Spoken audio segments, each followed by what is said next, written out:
Nuestra conferencia, segmentación y multicanalidad, dos pilares de la estrategia de gestión de cartera en entornos sensibles. Para ello, nos acompaña Alexandra Molina. Alexandra es administradora de empresas de la Universidad Francisco de Paula Santander, con especialización en marketing de la Universidad Autónoma de Bucaramanga. Cuenta con más de 17 años de experiencia y se ha desempeñado como jefe de departamento y director de equipo en Banco Avevillas, y actualmente es gerente de soluciones y acompañamiento al cliente del Banco Finandina. También nos acompaña Carlos Pinto. Carlos Pinto, CEO de Rexa, Perú, Ecuador, Bolivia, y actualmente acercándose al mercado colombiano, dedicado durante más de 20 años en desarrollar empresas productivas de servicios relacionadas con gestión del contacto, alto conocimiento del mercado latinoamericano, así como de las tendencias en la industria del mercado latinoamericano, empresas de cobranzas, call center y centros de contacto, especialista en negociación y relaciones con clientes, expertise en la Dirección General en Gestión de Operaciones de Cobranzas y Call Center, formador de equipos de trabajo motivados de alto rendimiento y cohesionados. Contamos también con la presencia de José Bellaer Pérez Castañeda, administrador de empresas de la Fundación Universitaria San Martín, magíster en Administración de Negocios de la Universidad Sergio Arboleda, 23 años de experiencia en BBVA, en áreas como políticas y herramientas de admisión de riesgo, seguimiento de cartera minorista, admisión de créditos del segmento de particulares y recuperación de cartera minorista. De manera que les damos entonces la bienvenida a nuestros panelistas e iniciamos.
Hola. Buenos días a todos, ¿cómo están? Qué bueno, primero que todo, volver a estar en escenarios de este estilo, presenciales, y obviamente pues también enviando un saludo a todas las personas que estén de manera virtual. Hoy con mis dos compañeros vamos a tratar de explorar algunas situaciones que nos parecen muy interesantes y que queremos dejar algunos mensajes, ¿sí? Queremos abordar 5 preguntas que se nos presentaron en este nuevo mundo en donde a través de una crisis sanitaria, a través originada por el COVID-19, hemos tenido que replantearnos y reinventarnos. La multicanalidad, definitivamente, vamos a verlo, cómo nos va a funcionar como herramienta o no. Vamos a mirar un poco cómo nos ha afectado de alguna manera en los modelos de cobranza. Creo que esto va a ser fundamental porque lo vamos a poder ver no solamente desde el punto interno de las entidades financieras, de la que vengo yo, sino también de los proveedores que contratamos nosotros para que atiendan estas necesidades. Vamos a revisar un poco cómo sería el comportamiento o qué deberíamos hacer entre la relación entre la inteligencia artificial y todos los mecanismos que estamos utilizando de virtualidad con el talento humano en todo tipo de negociaciones. Vamos a mirar también qué nos puede sacar de provecho esta multicanalidad en los momentos en este momento post-COVID, en donde seguramente tendremos una participación más elevada de créditos impagados, de contratos o de clientes difíciles de contactar y seguramente nos va a funcionar. Entonces, vamos a ir abordando estas preguntas con mis compañeros. La primera pregunta que nos salía en este foro decía, ¿qué efectos ha traído la crisis para la inteligencia del negocio frente a los modelos de la actual cobranza? Entonces, no sé, Alex, ¿cómo arrancamos? Aló. Hola, buenos días a todos. Gracias a nuestros patrocinadores.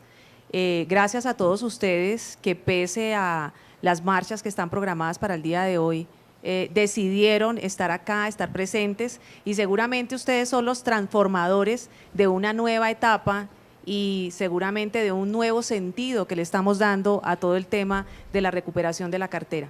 Bueno, ante una pregunta tan importante sobre cómo el modelo de negocios de nosotros se ha afectado, y especialmente hablando de modelos de riesgo, creo que no podemos dejar de lado que 2.2 millones de clientes nos pusieron al filo de la navaja con soluciones, buscando alternativas y buscando la forma seguramente de tener alivios en sus obligaciones.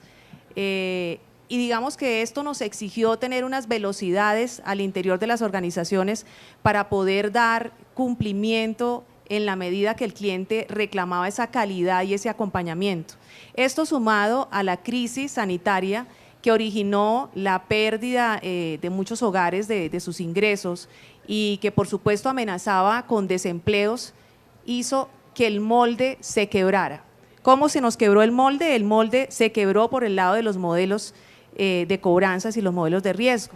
El poder predictivo de esos modelos nos empezó a generar, digamos, una disrupción entre las estrategias que estábamos creando y, por supuesto, en las necesidades que surgieron a través de la pandemia. Entonces, debemos agradecerle a esa crisis, porque gracias a esa crisis empezamos a reevaluar todo lo que veníamos haciendo, y creo que es muy válido empezar a pensar o hacernos la reflexión de cuál es el propósito que queremos darle a este nuevo acompañamiento que reclaman los clientes.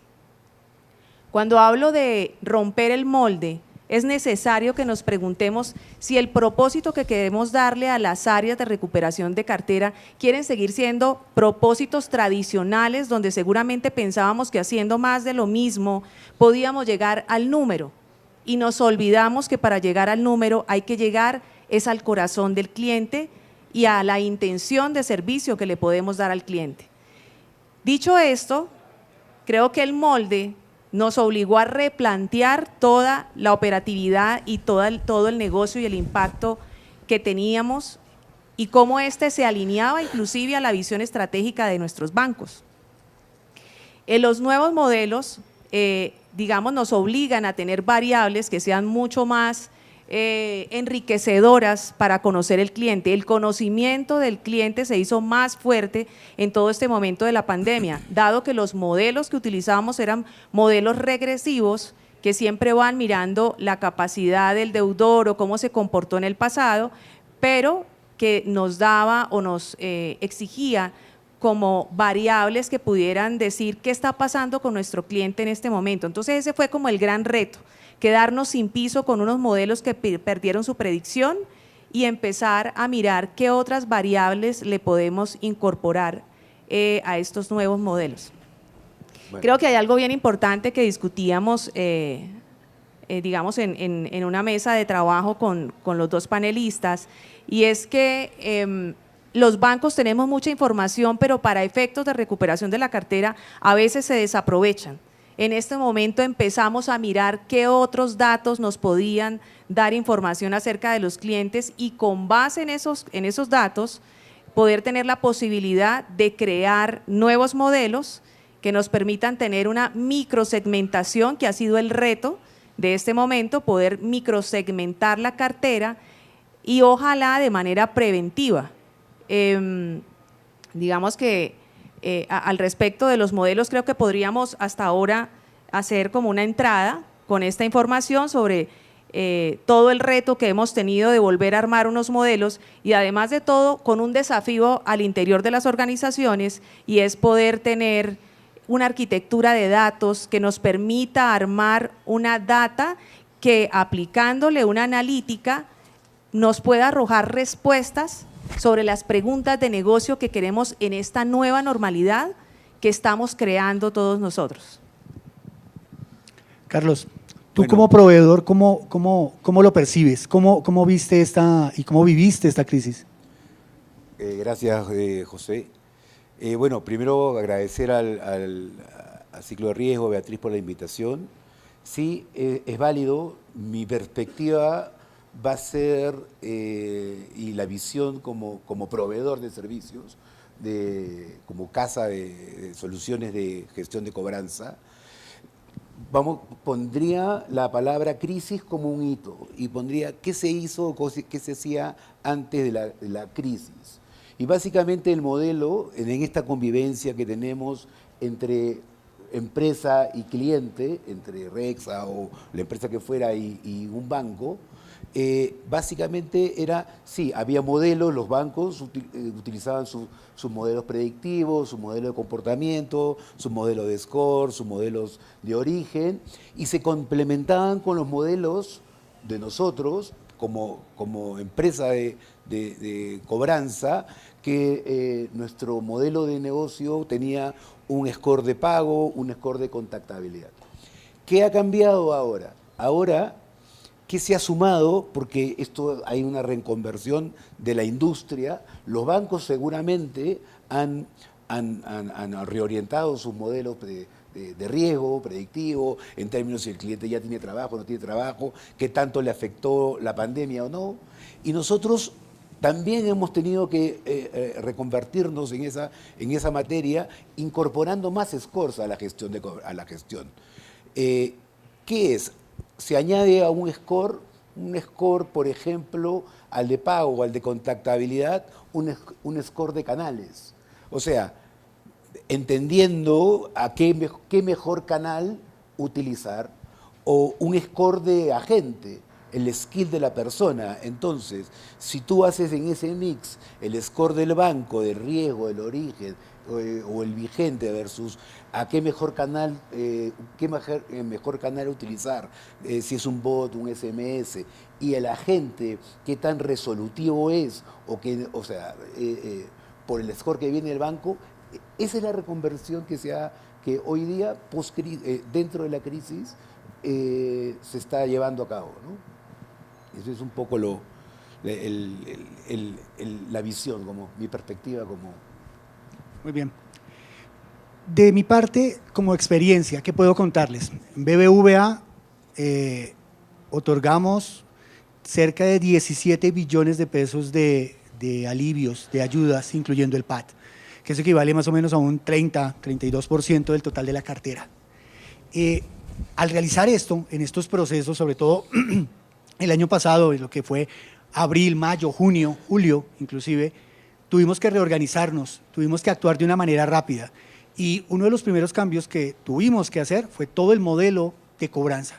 Toda esa multicanalidad que teníamos que ver cómo la administrábamos y la organizábamos de la mejor manera, y teníamos un reto, como lo dicen mis compañeros.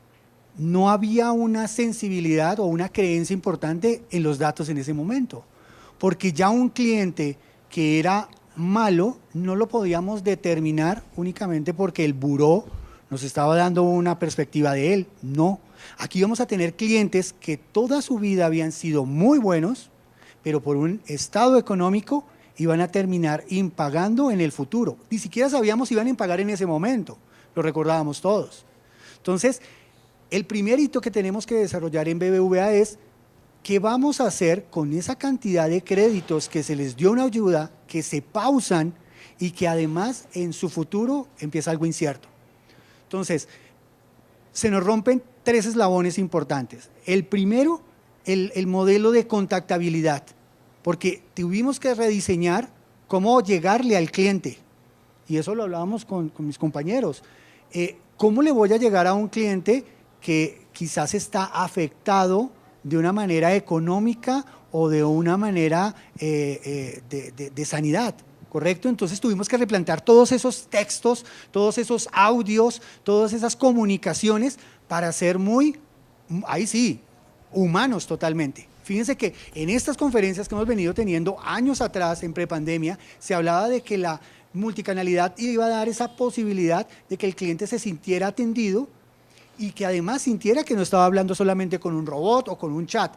Tuvimos que cambiarlo rápidamente. Entonces, ese es el primer cambio. El segundo, los modelos de asignación. Prepandemia, el modelo virtual funcionaba bastante bien y todos lo sabemos en la parte muy temprana, en las preventivas y en las tempranas. Pero aquí yo diría que se rompe algo fundamental y es que ya no hay preventiva o ya no hay temprana. Tenemos una cantidad muy relevante de clientes que están con medidas de apoyo, con medidas de ayuda, que están en alivio y que no podemos decir que es que están totalmente al día. Hay que empezar a identificar algunas otras variables que nos puedan ayudar. Y el tercero, los modelos predictivos, como lo decíamos, también nos afectan, ¿sí? Porque ya el buró, ese puntaje que teníamos, no sé, voy a dar un número, tener un cliente que tenga más de 800 puntos siempre era el mejor, resulta que no, resulta que ya no, como les decía, aquí ya empieza a entrar algo diferente. Vamos a abordar ahora una siguiente pregunta, ¿sí?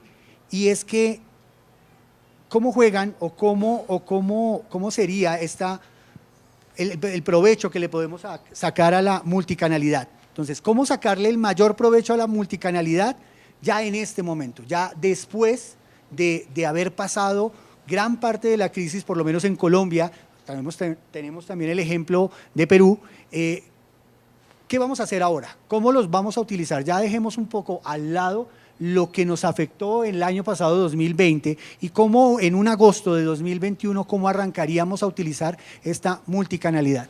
Alex, ¿tú qué opinas? Bueno, pienso que, como lo mencionaba, la exigencia sobre la velocidad de la aplicación de los alivios o las redefiniciones de los créditos de nuestros clientes nos exigían unas velocidades que no estábamos preparados para asumirlas. Y no tuvimos otra opción que darle la cara a un tema que todo el tiempo nos ha venido tocando la puerta, y es el tema de la tecnología, el tema de la multicanalidad.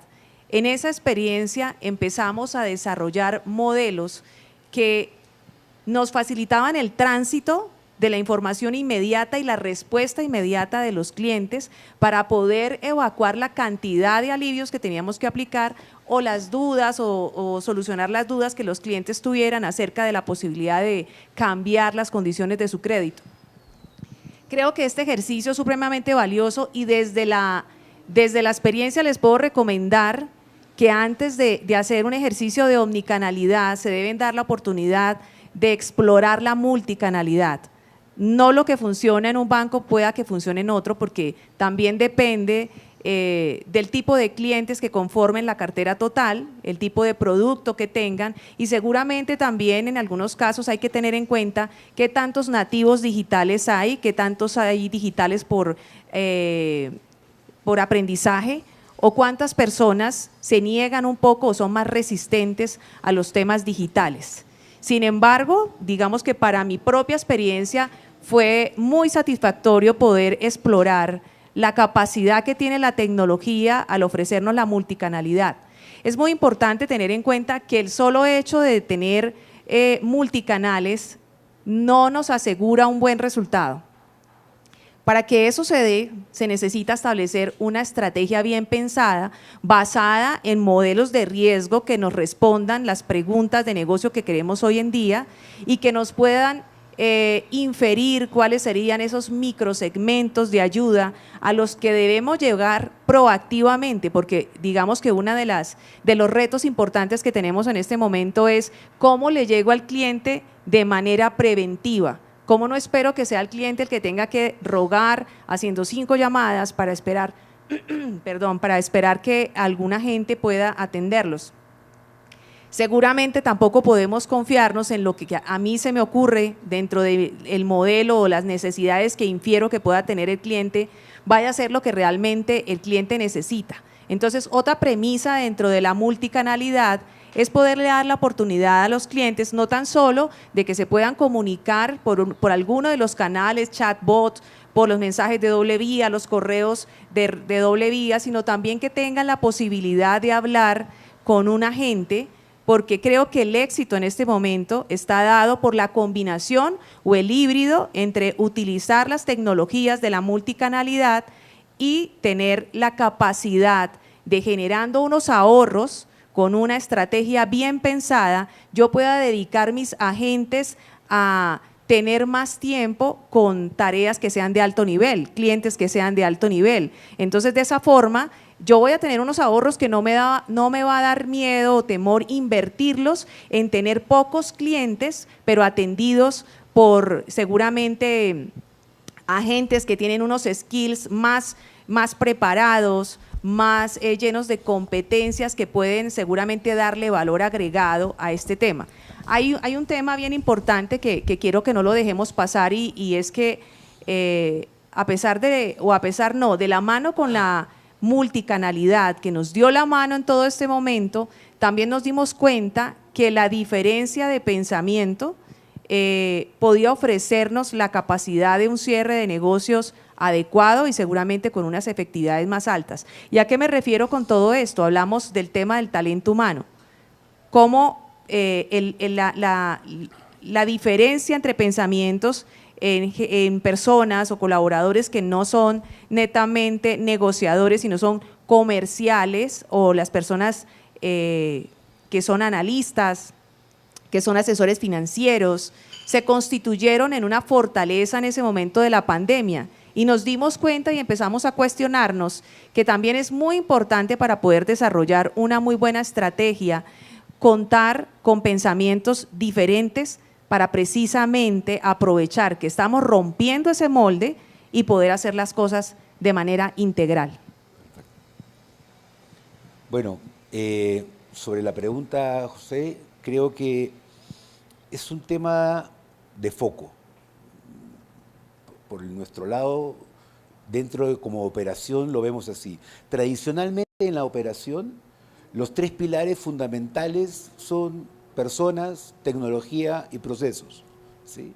Hoy se incorpora un pilar adicional y que debería ser el más potente o el que debería, asumimos, el que debería tener, ser más potenciado, que es el de la planificación y la estrategia, el de BI, ¿no?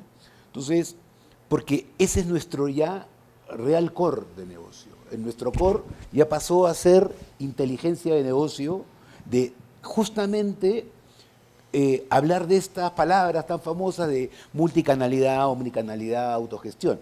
Ahora, la multicanalidad tradicionalmente también se viene haciendo ya desde varios años atrás. O sea, yo utilizo canales digitales en una estrategia de montos bajos, atraso o de bajo riesgo, lo que fuera.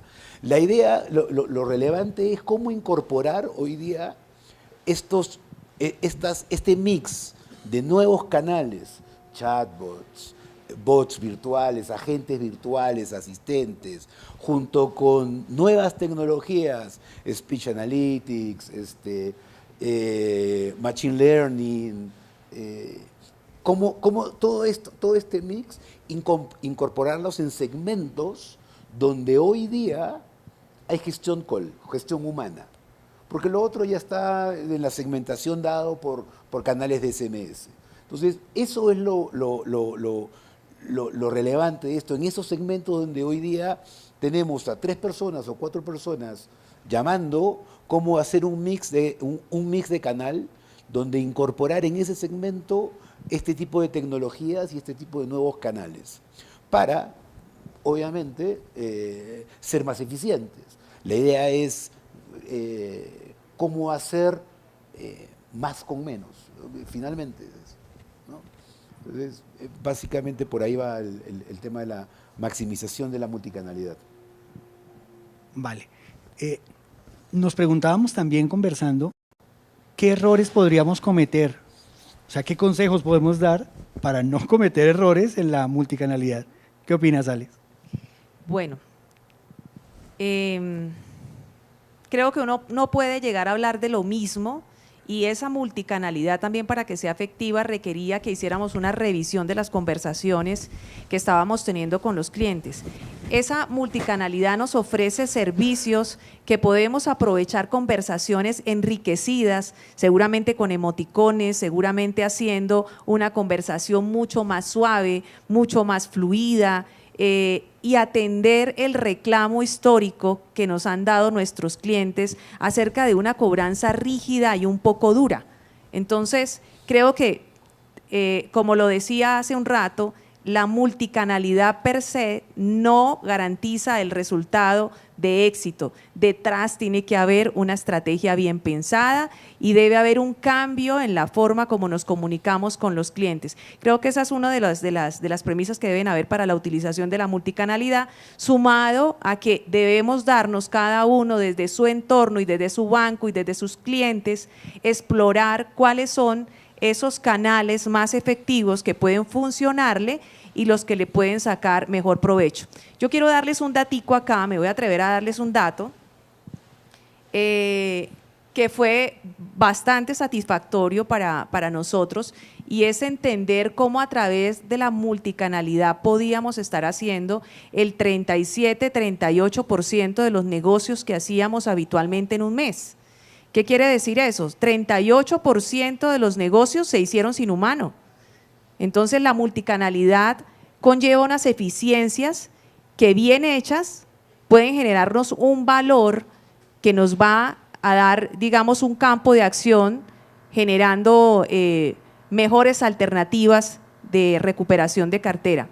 Digamos que uno de los aspectos importantes es ese, el ahorro que hemos podido tener y la dedicación con la que hemos podido colocar esos agentes a atender, como lo mencioné hace un rato, tareas un poco más complejas de atención al cliente. También tuvimos dentro de la experiencia la identificación, o más bien creo que nos quitamos un mito, y es que cuando a uno le hablan de multicanalidad, se imagina que eso solamente es posible hacerlo con los buenos clientes. Solo los buenos clientes. Si por alguna razón se le olvidó pagar el día que es, yo le puedo mandar un mensajito con un ups, no hemos recibido tu pago, seguramente no te ha llegado la facturación correspondiente, pero la multicanalidad la teníamos muy sesgada en prepandemia, en que funcionaba más bien orientada como a esos focos. Quiero comentarles que desde la experiencia puedo decirles que funciona inclusive en bandas donde uno diría imposible, 60 días.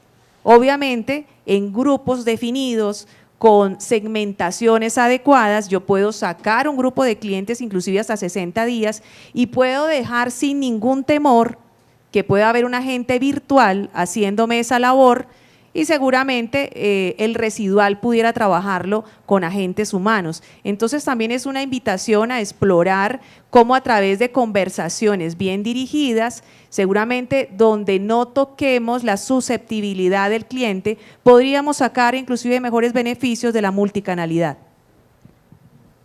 De acuerdo, Alex. Yo, discúlpame, José, yo quisiera ahí recalcar un tema, no sé si como errores o áreas de mejora después de implementar alguna estrategia de multicanalidad. Y seré breve, es feedback. Feedback es, o sea, por ejemplo, las telco que desarrollan unos programas de NPS que, por ejemplo, yo no lo he visto mucho en los bancos, ¿no? En algunos bancos sí y en otros bancos no, que es la encuesta a través de un robot, de la llamada de un agente. Se utilizaba en la venta, sí, pero también se puede utilizar si el agente te dio la buena información sobre o sea, la experiencia, o sea, la cobranza en verdad es una experiencia, es una fidelización. Feedback es todo, indistintamente el canal que utilices. Creo que es relevante considerar ese último hito dentro del proceso a la hora de implementar una estrategia de multicanalidad. De acuerdo. Yo cuando organizaba mis ideas y pensaba en esta pregunta de cómo implantar o manejar la multicanalidad en mi empresa, yo me imaginaba ese journey donde yo arranco desde un eslabón hasta la parte final. Entonces me imaginaba primero la preventiva, ¿sí? Imaginaba a mis clientes preventivos y muy seguramente ahí tendré que fortalecerme y buscar scores que con variables diferentes al comportamiento de pago, ¿sí? Que ya lo hablamos, más con comportamiento de uso, me empiece a marcar clientes que valga la pena enviarles un mensaje para avisarle que su cartera vence en unos días, ¿sí? Y ahí es claro que nosotros tenemos muchas alternativas y son parte de estas empresas que hoy día están aquí patrocinando, y es que tenemos IBRs, tenemos TTS, tenemos SMS, tenemos chatbots, claro, y obviamente tenemos que tener un cuidado, y ahí en esa preventiva, que son clientes que seleccionamos muy bien, hay que tener el cuidado de en qué horarios, en qué franjas vale la pena tocarlos. Y esa es la palabra, tocarlos. La preventiva es de tocar, no de ser intrusivos. Debe ser una estrategia de acompañamiento, de aviso. Debe ser, entre comillas, como el recordatorio de la Alexa en la casa, ¿correcto? Que ponen un recordatorio y ustedes dicen, tiene que pagar su cuota tal día. Entonces, eso debería ser en esa parte de preventiva. El siguiente slot que yo me mentalizaba era ya el impago, el cliente que impaga. Pero claramente tenemos un impago largo, ¿sí? Los que trabajamos en recuperación lo sabemos. Hablemos del impago temprano, que yo me iría hasta 30 días, es decir, de 1 a 30 días. Y ahí todavía la multicanalidad siento que es bastante fuerte. También, claramente, vamos a seguir trabajando con IBRs, con TTS, SMS, chatbots, pero ahí debe haber algo. Y ahí viene lo que dice Carlos, ese feedback. ¿Dónde lo encuentro? Cuando le doy la alternativa al cliente de que se salte de ese esquema virtual a un asesor. Esa 1.30 es muy fluctuante y es muy rica en información. Todos sabemos, los que trabajamos en cobranza, que esa es la franja donde mejor me contacta un cliente. Yo lo puedo contactar. Y ahí es donde tengo mi primera posibilidad de un alertamiento o de un conocimiento de una falta o de una necesidad que tenga el cliente. Esa 1.30 es vital. Entonces, sí debe haber una multicanalidad, claro, pero entra un canal que no va a ser virtual. El asesor sigue siendo importante. Por lo menos en BBVA el asesor sigue siendo algo fundamental. Y sobre todo como lo hemos transformado y a través de formaciones, y lo hablábamos con Alexandra, que creo que ha hecho lo mismo en Finandina, de formar a las personas, de transformarlos. ¿A dónde? Pasamos a la franja 3190 y es un mundo un poco más complejo. Ahí ya encontramos que el cliente no me contesta. Ahí son clientes que buscan privacidad, sí, y eso tendré que buscarlo nuevamente con ese feedback. Tengo que buscar la manera de que algunos mensajes, algunas comunicaciones que no sean costosas, me identifiquen a aquellos clientes que quieren ser invisibles, pero que sí quieren negociar conmigo, que sí quieren pagar. Esos que no quieren hablar con el asesor, seguramente lo voy a encontrar en esa franja 3190.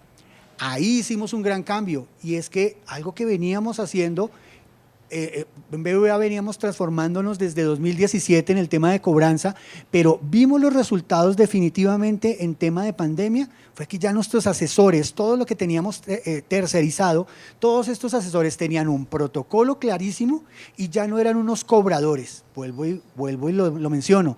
Estábamos en un momento donde la humanidad era lo más importante. Entonces ya transformamos estos cobradores en unos estructuradores de soluciones, y eso fue fundamental. Aprendimos a escuchar al cliente en esa franja 3190, sobre todo esos que van llegando a esa franja de 90, que sabemos que es el default. Quien me llega a más de 90 días, y estos son estudios de Basilea, es más improbable que regrese a un estado natural de al día. Entonces, ahí trabajamos con estos asesores, hicimos una muy buena contactabilidad, pero sobre todo gestión y mucho feedback, es decir, mucha codificación para identificar qué me está tratando de decir el cliente. Algo que vimos era que ya no podíamos tener un árbol de 50 códigos diferentes que me podía contestar un asesor. A mí lo que me interesaba y lo que nos debe interesar en este momento, en esa franja, es si el cliente tiene o no tiene una afectación económica. Punto. Tratemos de ser un poco más, sinteticemos un poco más las respuestas para tener un mejor feedback. Hay un mundo que no gusta, y quizás por eso los bancos a veces nos vemos afectados, y es que en algunos momentos toda esta cobranza que llevamos de alguna manera virtual en estos slots que les estoy contando, entra un interviniente muy importante, y es la judicialización, ¿sí? debe ser nombrada y debe existir dentro del modelo, porque hay momentos en donde hay clientes que tienen un valor relevante, donde hay una garantía que puedo perseguir y termino haciendo una cobranza dual, donde yo voy a entrar, sigo con mi proceso normal, pero debe haber un impulsor, debe haber alguien que es el abogado que en esos clientes de valor empieza a presionar y a perseguir, porque vuelve y juega. Acá ya tenemos clientes que normalmente nos pasan de 90 y acá ya no hablamos de la probabilidad de recuperar, ya hablamos es de la posible pérdida que voy a tener con esos clientes. Ahí, en esa parte de judicialización, claramente también vamos a tener un feedback, debe haber un feedback, debemos que entender qué nos está diciendo el cliente. Ahí la multicanalidad virtual, no lo sé, se los dejo a ustedes para que lo analicen. Seguramente funciona algo mucho mejor que son las cartas, ¿sí? Unos escritos que le lleguen a los clientes. Hay que utilizar nuestras herramientas. Lo hablábamos con Alexandra con el tema de vehículos, nosotros en temas de créditos hipotecarios, pues hay que utilizar la data que ya tenemos. Entonces no tengamos ese error de no utilizarlo. Y en la parte de judicialización hay que ir llegando al cliente a través de algo un poco más formal, algo más serio. Y luego nos encontramos con el gran miedo, yo creo que es la cartera tardía, que es esa cartera de más de 90 días que vuelvo y les digo, va a haber una parte que es judicializada, pero hay otra que no, y es una gran mayoría no se judicializa. Pero en esa tardía, ahí ya tenemos que seguir transformando a estos asesores, a estos canales, hacia un punto en donde sean negociadores. Y debe haber un win-to-win de parte tanto de la entidad financiera como del asesor externalizado que tenemos y obviamente buscándole también el beneficio al cliente. Por último, la cartera castigada, también y la vamos a abordar ahora mucho porque mucho de lo que dejamos en alivio ya empezó a rodar y llegaremos a esa parte de castigo. En castigo tenemos todas las entidades una muy baja contactabilidad y lo decía Alexandra, hay que probar. Hemos entrado, hemos ingresado y los canales virtuales terminan siendo más privados para el cliente y definitivamente pueden terminar siendo una solución a futuro. Yo, perdóname, para cerrar, de mis errores, de los errores que podría identificar en todo el tema de multicanalidad, lo hablaba Carlos, el feedback fundamental, pero no hay que desatender clientes. Si yo en la cobranza desatiendo en algún momento porque me equivoqué en la segmentación, es un problema para mí. Lo que tú acabas de decir, sí estamos haciendo, algunas entidades estamos haciendo de validar cómo le fue en esa experiencia de la cobranza. Si lo desatendí, es un cliente que me genera en redes sociales y en muchos medios, me puede afectar. Otro error, no tener el feedback y ojo con las cuantías menores. Definitivamente hay que tratar de analizar muy bien nuestros canales y optimizarlo de tal manera que esas cuantías menores terminen siendo manejados por el canal que sea más eficiente y que no le genere pérdida a la entidad. Alex, ¿ibas a decir algo? Sí, creo que hay algo bien importante ya para terminar hablando sobre los errores del uso de la multicanalidad, y es que en esto funciona, la multicanalidad nos da una facilidad y es el contacto con mayor velocidad con el cliente. Entonces, así como se comercializan las megas de internet, que nos dicen que la misma velocidad de subida que de bajada, debemos nosotros revisar al interior de la organización si las áreas operativas están en capacidad de asumir esa velocidad, o si seguramente vamos a ser veloces de puertas para afuera, pero de puertas para adentro de pronto puede ser un caos y seguramente las selecciones de los clientes no se aplican con rapidez o no acompañamos esa decisión y esa evolución de las aplicaciones con mensajes que también le den tranquilidad a los clientes. Creo que eso es otra cosa también bien importante de entender que estamos llamados también a revisar las áreas operativas para saber si estamos alineados con esa velocidad y, por supuesto, sobre todo para los bancos como el mío, que estamos en la consolidación de bancos digitales, es muy importante dar las facilidades al cliente para evitar los desplazamientos. Creo que algo que pudimos experimentar en la pandemia es cómo recuperamos la cartera sin que el cliente tenga que ir a la oficina, sin que el cliente tenga que ir a firmar documentos. Entonces, si ya nos atrevimos a hacer un esquema de recuperación, estamos llamados a seguir explorando digitalmente cómo nuestros clientes pueden hacer la firma de sus documentos sin necesidad de que tengan que ir hacia las oficinas y cómo somos coherentes con las marcas digitales para que la experiencia digital no tan solo se la encuentre el cliente en el momento de la venta, sino también en el acompañamiento que le podemos brindar al interior de nuestras áreas. Vale. No, dale. Pasamos, creo, a la siguiente pregunta. Ya terminado todos estos procesos o estas medidas de congelamiento, ¿cuál debería ser la siguiente estrategia que asegure la sostenibilidad de la cartera? ¿Qué deberíamos hacer después de terminados todos estos procesos de alivio? ¿Cómo lo ves? Yo creo que no deberíamos echar a un lado toda la experiencia que hemos adquirido en todo este tiempo. La microsegmentación y el poder diseñar alternativas casi que a la medida de las necesidades de los clientes debe ser un esfuerzo permanente.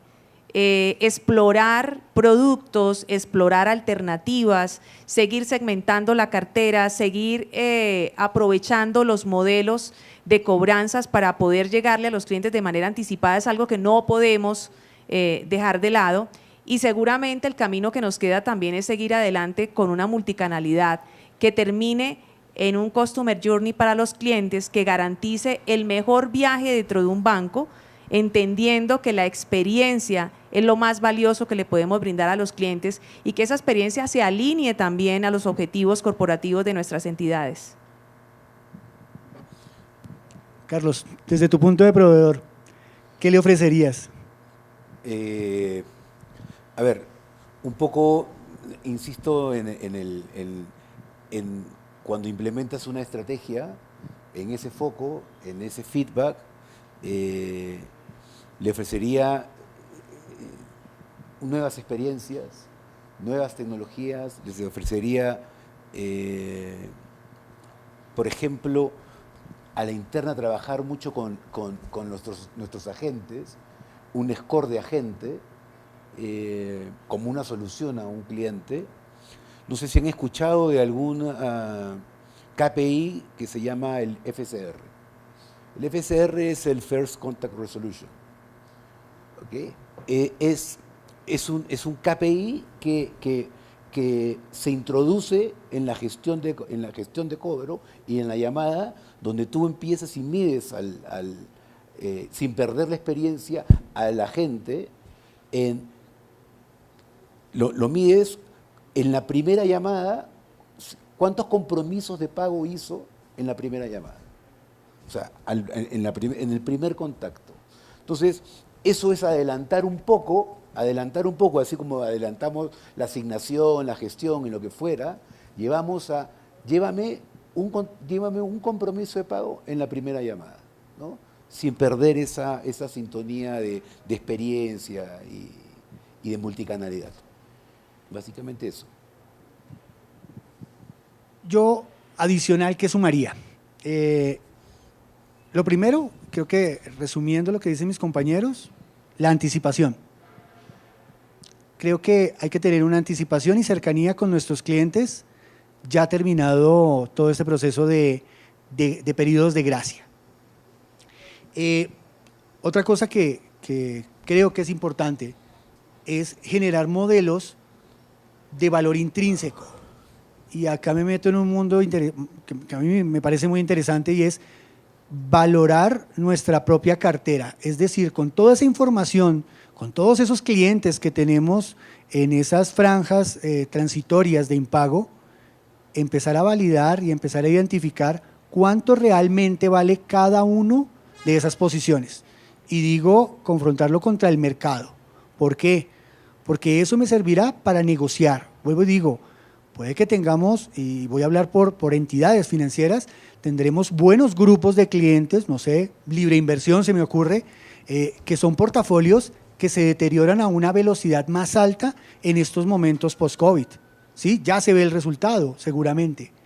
Lo que necesito hacer es montar un modelo y revisar cuál es el real valor de esa cartera. ¿Para qué? Para poder negociar con esos clientes, para realmente ofrecer una negociación a la medida con ese cliente y que obviamente nosotros, por lo menos como entidad financiera, terminemos perdiendo lo mínimo, ¿sí? Porque al fin y al cabo, pues nosotros tenemos que continuar generando un resultado. Los modelos de KPIs, estoy totalmente de acuerdo, son fundamentales en este momento. Y no solamente como esquemas de alertamiento, sino metas casi que comerciales con nuestros diferentes canales. Cualquier canal debe tener ese KPI, debe medirse, debe hacerse un seguimiento y se debe incentivar, ¿correcto? Entonces, yo creería que sería por ahí. En la cuarta pregunta, ya lo que estamos integrando ya andando esta travesía de la crisis, la multicanalidad, los ofrecimientos, el stock de clientes que tenemos, ahora tenemos que mirar hacia adentro y es como entidad, ¿cómo voy a afrontar el reto operativo para poder atender todas las necesidades que se vienen hoy día? Y reto operativo en capacidades tecnológicas, operativas y de talento. Entonces, Alex, ¿tú cómo lo ves? ¿Cómo identificas en dónde tendrías esos campos de acción para mejorar y que esa operativa no te abrume? Bueno, creo que uno de los principales cambios y el más importante es el pensamiento de nuestro talento humano.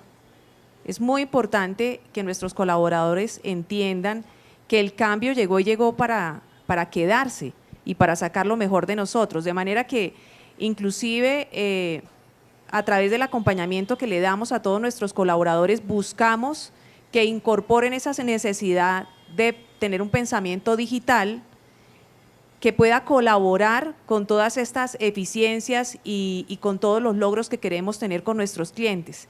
Es importante, por ejemplo, mirar sobre el diseño de las competencias de las nuevas personas que se incorporan a nuestras áreas, cómo pueden tener un pensamiento disruptivo o cómo pueden colaborarnos teniendo pensamientos digitales que pueden ser mucho mejor en adaptación en estos momentos. Creo que eso desde la parte de talento humano puede ser el tema del acompañamiento y el cambio de pensamiento. En lo que hablabas de la parte operativa, indudablemente pues debemos seguir experimentando y observando al interior de la organización si las áreas operativas siguen estando preparadas como lo mencioné hace un momento y creo que no hay paso atrás. El tema de la multicanalidad sigue, hay que seguirla explorando, hay que seguir apostándole a la analítica que nos puede facilitar tener modelos predictivos y pues necesariamente creo que la experiencia que hemos tenido en todo este tiempo hay que seguir explorándola y maximizándola. Válido. Yo creo que dentro de lo que mencionas dentro del operativo y conectando con el tema de la crisis, podemos hablar un poco del castigo, ¿no? O sea, se viene, en todos los países ha sucedido y se ha generado mucho castigo de deuda, producto del congelamiento de las deudas y todo esto. Pero, bueno, si bien Rexa tiene mucho expertise en el lado de la mora temprana, en el lado del castigo, que es hoy día donde se ha afectado, dentro del operativo el concepto es una gestión diferenciada, distinta. Nosotros, por ejemplo, no tenemos una unidad de negocio que se llama Harmony. O sea, si tú entras, Harmony es como un club, es un club de salvavidas, es un club de beneficios, es un club que le regalas a un cliente que tiene una cartera castigada y no lo llamas y le dices, ven y te hago un convenio de pago. No, además tienes como un suscriptor de un diario, todos los beneficios, exactamente igual, descuentos en restaurantes, gimnasios, o sea, es una comunidad. Y el cliente le interesa, además de el salvavidas financiero, además de entregarle su carta de no adeudo al primer día de generar su convenio, le regalamos un seguro, lo que fuera, le gusta ese acompañamiento y esa solución distinta de trato. ¿Y qué canal operativamente trabajamos? Mucho, por ejemplo, el de autogestión. Porque un cliente cuando llegó a un nivel de mora, de castigo de 1 año de atraso, es porque, o sea, hay un cliente que no te pagó hace 1 año de deuda por 2 motivos. Una, porque no pudo, que es la gran mayoría, porque le pasó algo, perdió el trabajo, lo que fuera, y el otro es que ya no quiere, pero esos son los menos. Pero siempre el que no pudo, ¿okay?, en algún momento va a poder. Y esos son los que no te dan la cara. No te quieren dar la cara porque en verdad no te la quieren. Y los canales de autogestión, donde ellos pueden autogestionarse, hacer sus propios compromisos, convenios de pago, sirven muchísimo. Sirven muchísimo. Plataformas de autopago sirven muchísimo para generar flujo en esta cartera, ¿no? Eso. Gracias, Carlos. Yo que veía, hablamos de multicanalidad y claramente si no queremos vernos abrumados, como lo decía yo, por temas operativos, por todos los procesos que se nos vienen, debemos ser muy juiciosos con ellos. Y la exigencia no solamente es interna de la entidad, sino también de lo que tengamos tercerizado. Yo por lo menos, ejemplo, cuando me reúno con mis proveedores, normalmente no termino comprando herramientas. Yo necesito es que ellos pongan sus herramientas en función de mis resultados. Entonces, parte de esta multicanalidad es tener disponible todos estos canales, sí, vuelvo y lo repito, internamente en una organización, pero no que tengamos tercerizado, de alguna manera que realicen ese trabajo. Generar industrialización de la reestructuración. Eso suena algo pesado, pero hay que hacerlo. ¿Correcto? Porque creo que para todos los que trabajamos en recuperaciones, no todos es cobrar, que me paguen, negociar un periodo de descuento y ya. No, también hay una reformulación en donde yo le puedo ofrecer a un cliente una reestructuración o un movimiento en sus cuotas. Entonces, esa parte termina siendo muy operativo y termina cargándonos mucho. Hay que industrializarlo, hay que buscar las medidas necesarias para tratar de segmentar, utilizar los canales más óptimos y que beneficien a la entidad y que no generemos pérdida en esto, porque definitivamente reestructurar cada vez termina siendo costoso en términos operativos. Y hablando del talento humano, como lo decía yo, es transformación, transformar a las personas de cobradores a estructuradores de soluciones y a negociadores, facilitadores que entiendan realmente la necesidad del cliente y cierren definitivamente esta negociación.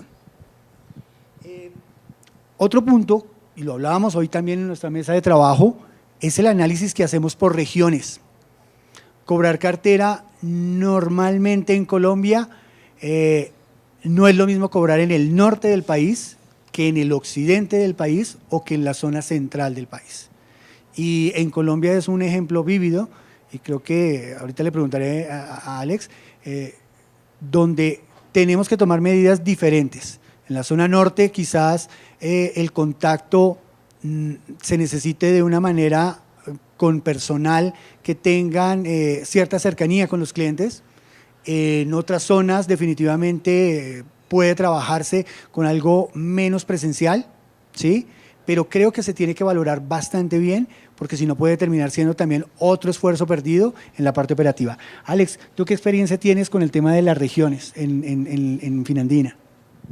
Bueno, realmente nosotros tenemos la cobranza centralizada. He tenido experiencias en otro banco donde sí teníamos, digamos, a nivel regional, personas que nos estaban haciendo la cobranza de costeño cobrándole a costeño, paisa cobrándole a paisa. Nosotros en Finandina tenemos centralizada la cartera en la mayor parte de la gestión acá en Bogotá. Pues pienso que pues realmente yo creo que el corazón del cambio que podemos tener con poder llegarle a los clientes está más enfocado es a la forma como yo pueda generar la experiencia y cómo puedo hacer o cómo puedo tener la capacidad de hacerle entender que lo estoy acompañando, que no le estoy cobrando. Creo que una de las premisas grandes para nuestros colaboradores es, para yo recordarle al cliente que está en mora, puedo mandarle un mensaje de texto.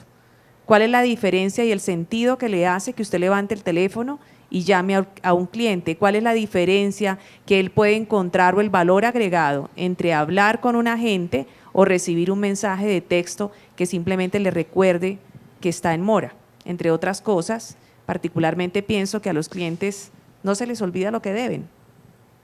Es una estrategia que nosotros utilizamos, pero que si la pensamos bien, las personas saben lo que deben.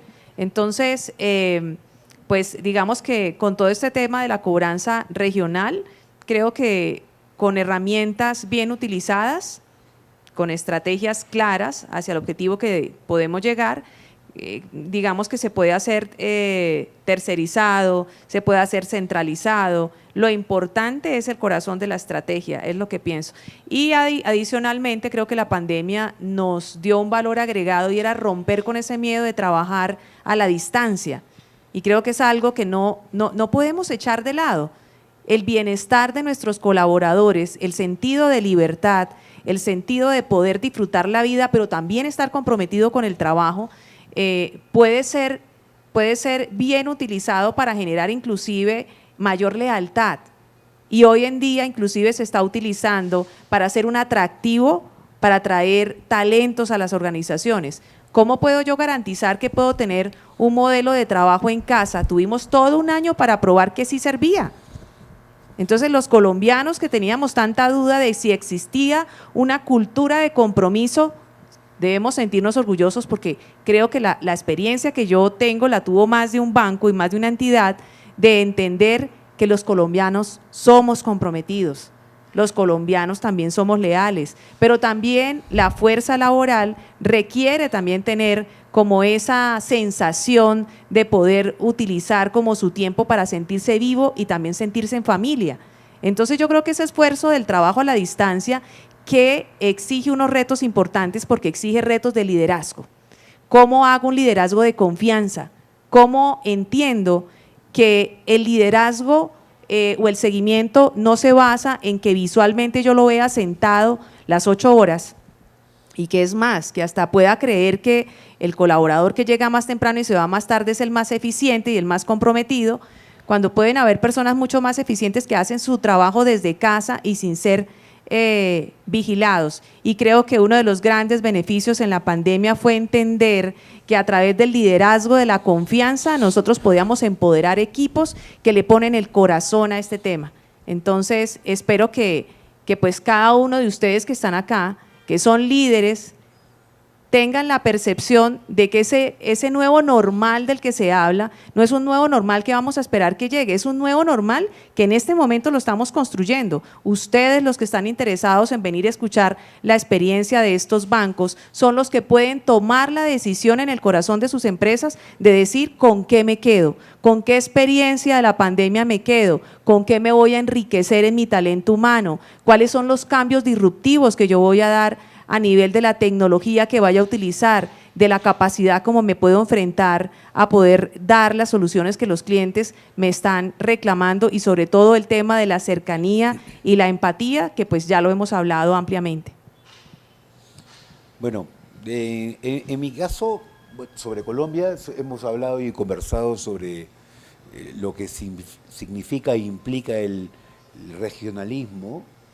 Ahora, también en otros países el regionalismo existe, ¿no? O sea, en mi país también existe un regionalismo, hay una ciudad que es Arequipa, que puedes hacer la misma comparación entre Medellín y Bogotá, que con sus diferencias, que se pueden creer un país aparte, o todo lo que se pueda creer respecto a un regionalismo de creencias, disputas entre ciudades o lo que fuera.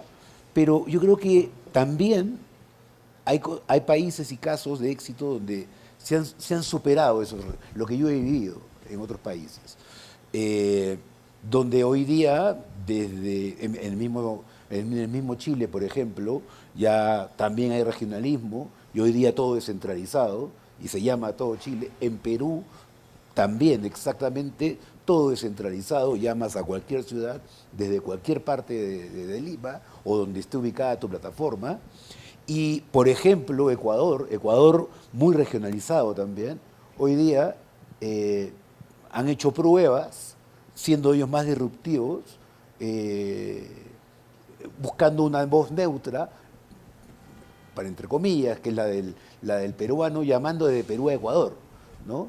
Entonces, claro, el temor del cliente ecuatoriano era, bueno, ¿y qué va a decir el de Guayaquil y el de Quito, que un poco que tiene... Bueno, lo hacemos desde Lima a todo Ecuador y sin ningún problema. Y yo compito y competimos con empresas locales del mismo Ecuador que tienen esa misma característica que me hace recordar empresa en Guayaquil, empresa en Quito, justamente por esa misma creencia, ¿no? A veces quizás hay que probar algunas cosas y si es un poco disruptivo y funciona porque te genera más eficiencia, menos costo, menos sucursales, todo centralizado, más control, definitivamente maximizas el resultado a la N, teniendo todo centralizado. Yo creo que eso es en términos de regionalismo y en el otro lado del perfil de la capacidad de la gente ahora que está acostumbrado que en esta nueva realidad de trabajar desde la casa. Sí, la verdad, mira, a nosotros nos hemos quedado gratamente sorprendidos. Nos ha pasado, no lo sé, te doy mis números. Teníamos mayor KPI de adherencia, teníamos de contactabilidad. Era que cuando teníamos trabajando en el call, trabajando desde la casa. O sea, y de hecho, claro, hay un acompañamiento, estamos introduciendo pausas activas, es importante acompañarlos a la gente porque, bueno, son 9 horas que estás sentado todo el día y un predictivo te cae una llamada tras otra, ¿okay? Hay que acompañarlo, pero yo creo que a nosotros nos ha ido bien trabajando desde casa. Es más, la operación a futuro se va a ver que un 50% lo voy a hacer en casa y el otro lo voy a hacer desde la oficina, según la campaña o el requerimiento de cada cliente. Y ahora, inclusive, con la incorporación de nuevas tecnologías, como por ejemplo la 5G, ¿okay? Yo puedo tener a un agente hoy día a la velocidad de los datos, cuando tenga el 5G, que por ejemplo en Perú ya llegó, que me caigan las llamadas acá, me pongo mi headset y uberizar la cobranza de alguna forma, ¿no? Me conecto por horas, ¿no? Desborde de llamadas o lo que fuera, y como un Uber, tal cual como un Uber. Entonces, ese es, yo creo que los caminos que en términos de manejo y administración de personas va a terminar yendo a la industria. Gracias, Carlos. Nuestra última pregunta, y ya para cerrar, tenía que ver con que analizábamos algo, y es que la digitalización llegó para quedarse, o había llegado para quedarse, pero la pregunta es, ahora tenemos unos clientes que tienen unas necesidades diferentes, necesitan un poco más de cercanía, necesitan un poco más de atención. Entonces ahí la pregunta es, ¿cómo vamos a alinear los dos extremos? Es decir, esa gestión física, esa gestión personalizada con la cobranza totalmente virtual. ¿Tú qué nos aportarías de experiencia en este punto? Creo que hace un rato lo comentaba y el sistema híbrido nos ofrece muy buenas alternativas y muy buenas eficiencias. También mencioné que no podemos encasillar a los clientes en un canal específico. Siempre hay que darle la posibilidad, a pesar de la rapidez o la inmediatez con la que queremos llegar, de dejarle la posibilidad de que pueda tener un contacto efectivo al interior de la organización con un agente que le pueda seguramente despejar alguna duda que tenga. No todo se va a poder explicar por un mensaje de texto de doble vía, no todo de pronto se va a poder entender por un correo electrónico, y creo que esa dualidad entre poder entender cuál es el tipo de cartera que yo podría dejar trabajando con sistemas inteligentes de contactación y con cuáles me puedo quedar con humanos, pues está basado en esa segmentación inicial que podemos hacer y soportado en los modelos de riesgo que nosotros tenemos, que nos pueden inferir a quiénes sí y a quiénes no, y por qué canales podríamos llegar y cuáles serían esas mejores experiencias que podríamos darle a nuestros clientes. Bueno, reconocimiento, utilizando pocas palabras, reconocimiento. Reconocimiento de ambos lados, de ambos extremos. Reconocimiento a nuestro agente, ¿sí?, que lo hacemos, y reconocimiento al cliente. De cada acción que hace, reconocimiento al pago, reconocimiento, o sea, eso es importante. Lo escuché ayer aquí en una exposición, que el reconocimiento y esa cercanía es importante. Ese agradecimiento, aunque no se crea, genera mucho valor, mucha lealtad. Y eso hoy día,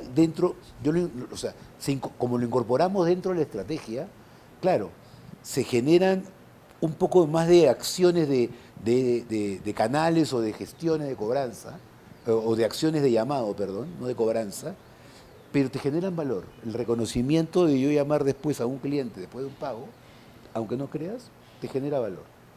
O mandarle un SMS o un canal digital, ese sobrecosto no es sobrecosto. Es una inversión que te va a dar el cliente, y que mi cliente, un banco o una telco, una empresa de seguros o los que tengamos, me lo reconoce como un valor adicional, porque le genera lealtad. Entonces, yo creo que lo sumaría por ahí, en reconocimiento, la experiencia en reconocimiento. Yo lo veo desde el punto de feedback y de no perder información. Tener esta multicanalidad y tener esa sinergia entre canales físicos y canales virtuales, no se debe perder información. Tanto lo que trabaje un asesor debe quedar codificado, debe quedar grabado, y se debe utilizar para un canal virtual. La cobranza es cíclica, la cobranza se mueve constantemente, esa información no es estática. Entonces, el feedback, para mí, terminaría siendo algo muy importante para que convivan perfectamente la cobranza presencial, la cobranza personalizada y la cobranza virtual. Perfecto. Con esto, pues, damos por terminado nuestra charla. No sé si tengan alguna pregunta.